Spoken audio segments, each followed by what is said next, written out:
जय श्री कृष्णा। सभी दोस्तों को मेरा प्रणाम एवं आप सभी का हमारे चैनल में बहुत बहुत स्वागत है। आज हम बात करने वाले हैं श्री भागवत गीता के प्रथम अध्याय के महत्व के बारे में, जो कि माधव श्री कृष्ण जी ने गांडीवधारी अर्जुन से कही थी। भागवत गीता प्रथम अध्याय के पाठ करने का क्या महत्व और लाभ है?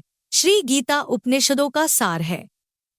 महाभारत युद्ध के समय रणभूमि में भगवान श्री कृष्ण ने अर्जुन को जो ज्ञान दिया था वह गीता में बताया गया है। गीता में ऐसी बहुत सी बातें हैं जो मनुष्य को जीवन की कई कठिनाइयों को आसान बनाती है। इतना ही नहीं, गीता पढ़ने पर मनुष्य को बहुत सी नई जानकारियां भी मिलती है। साथ ही हर अध्याय के नियमित पाठ का अपना लाभ और महत्व है। भगवान शिव ने देवी पार्वती को गीता के पहले अध्याय के पाठ का महत्व जो बताया है वही यहाँ आपके लिए प्रस्तुत है। लेकिन गीता के पहले अध्याय के महत्व को जानने से पहले जान लीजिए श्रीमद्भगवद्गीता के प्रथम अध्याय की खास बातें। गीता के पहले अध्याय का नाम अर्जुन विषाद योग है। इस अध्याय में कुरुक्षेत्र के मैदान में उपस्थित बंधुओं और संबंधियों को सामने देखकर अर्जुन के मन में उठे विषाद और मनस्थिति का वर्णन किया गया है, जिसे संजय धृतराष्ट्र को बताते हैं। गीता प्रथम अध्याय का महत्व। एक समय पार्वती जी ने पूछा है, महादेव जी, किस ज्ञान के बल पर संसार के सब लोग आपको शिव कहकर पूजते हैं? मृगछाला ओढ़े और अपने सभी अंगों में शमशान की विभूति लगाएं, गले में सर्प और नर मुंडों की माला पहने हुए हो। इनमें तो कोई भी पवित्र नहीं, फिर आप किस ज्ञान से पवित्र माने जाते हैं? तब महादेव ने उत्तर दिया कि हे प्रिय सुनो, मैं गीता ज्ञान को अपने हृदय में धारण करने से पवित्र माना जाता हूँ। इस ज्ञान से मुझे बाहर के कर्म नहीं व्यापते। तब पार्वती जी ने कहा कि हे भगवान, जिस गीता ज्ञान की आप ऐसी स्तुति करते हैं उसके श्रवण करने से कोई कृतार्थ भी हुआ है? महादेव ने उत्तर देते हुए कहा कि इस ज्ञान को सुनकर बहुत से जीव कृतार्थ हुए हैं और आगे भी होंगे। मैं तुम्हें एक पुरातन कथा कहता हूँ, तुम सुनो। एक समय पाताल लोक में शेषनाग की शैया पर श्री नारायण जी नैन मूंद कर आनंद में मग्न थे। उस वक्त भगवान के चरण दबाते हुए लक्ष्मी जी ने पूछा, हे प्रभु, निद्रा और आलस्य तो उन पुरुषों को व्यापता है जो जीव तामसी होते हैं, फिर आप तो तीनों गुणों से अतीत हो। आप तो वासुदेव हो, आप जो नेत्र मूंद रहे हो, इससे मुझके बड़ा आश्चर्य है। नारायण जी ने उत्तर देते हुए कहा, हे लक्ष्मी, मुझको निद्रा आलस्य नहीं व्यापता।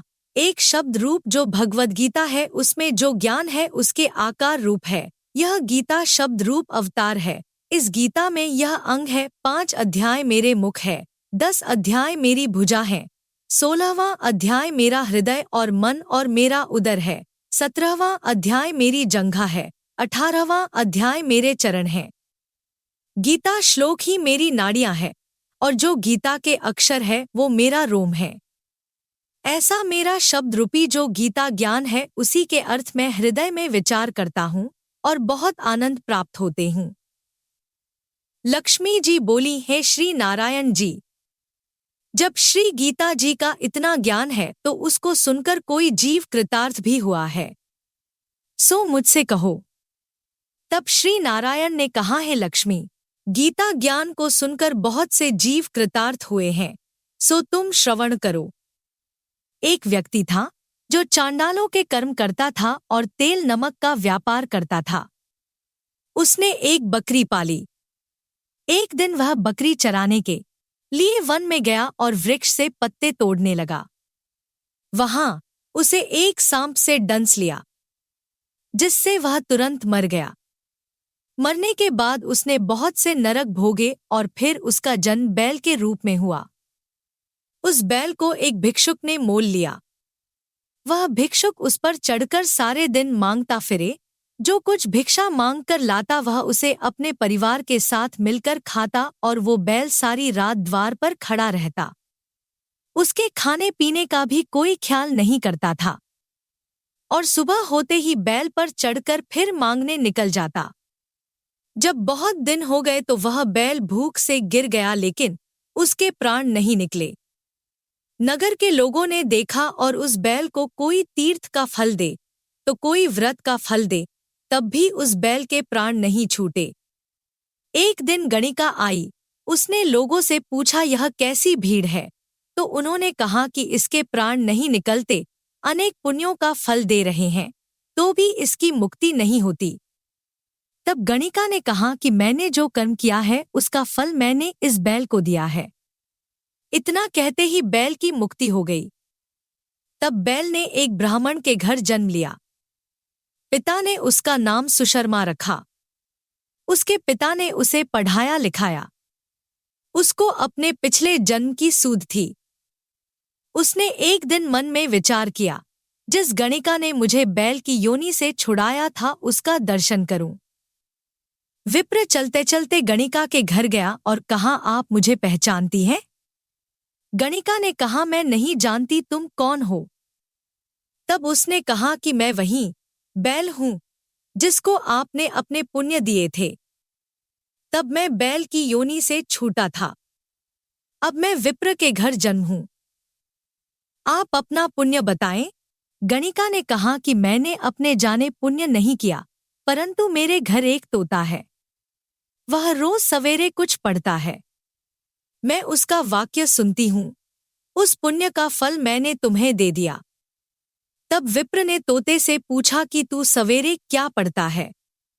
तोते ने कहा, मैं पिछले जन्म में विप्र का पुत्र था। मेरे पिता ने मुझे गीता के पहले अध्याय का पाठ सुनाया करते थे। एक दिन मैंने गुरु से कहा कि मुझको आपने क्या पढ़ाया है? तब गुरुजी ने मुझे शाप दिया कि तू तोता बन जा। इसके बाद से मैं तोता बन गया। एक दिन बहेलिया मुझे पकड़ ले आया और एक विप्र ने मुझे मोल ले लिया। वह विप्र भी अपने पुत्र को गीता का पाठ सिखाता था। तब मैंने भी यह पाठ सीख लिया। उसी दिन विप्र के घर में चोर घुस गए। उन्हें धन तो प्राप्त नहीं हुआ, लेकिन वह मेरा पिंजरा उठा ले आए। उनकी यह गणिका मित्र थी। वह मुझे उसके पास ले आए। सो मैं नित्य प्रात गीताजी के पहले अध्याय का पाठ करत हूँ, जिसे यह गणिका सुनती है। पर इस गणिका को समझ में नहीं आती। जो मैं पढ़ता हूँ वही इस गणिका ने तेरे निमित्त दिया था। वह श्री गीताजी के पहले अध्याय का फल था। तब विप्र ने कहा कि हे तोते, तू भी विप्र है, मेरे आशीर्वाद से तेरा कल्याण हो। सो हे लक्ष्मी। विप्र के इतना कहते ही वह तोता भी मुक्ति को प्राप्त हो गया। तब गणिका ने बुरे कर्म छोड़ भले कर्म ग्रहण किए और नित्य स्नान करके श्री गीताजी के प्रथम अध्याय का पाठ करना शुरू कर दिया, जिससे उसकी भी मुक्ति हो गई। ऐसा है गीता के प्रथम अध्याय के पाठ का महत्व। जय श्री कृष्णा। डिस्क्लेमर: इस लेख ध्वनि में दी गई जानकारी सामग्री गणना की प्रामाणिकता या विश्वसनीयता की गारंटी नहीं है। सूचना के विभिन्न माध्यमों, ज्योतिषियों, पंचांग प्रवचनों, धार्मिक मान्यताओं, धर्म ग्रंथों से संकलित करके यह सूचना आप तक प्रेषित की गई है। हमारा उद्देश्य सिर्फ सूचना पहुंचाना है। पाठक या उपयोगकर्ता इसे सिर्फ सूचना समझकर ही ले। इसके अतिरिक्त इसके किसी भी तरह से उपयोग की जिम्मेदारी स्वयं उपयोगकर्ता या पाठक सुनने वाले की ही होगी।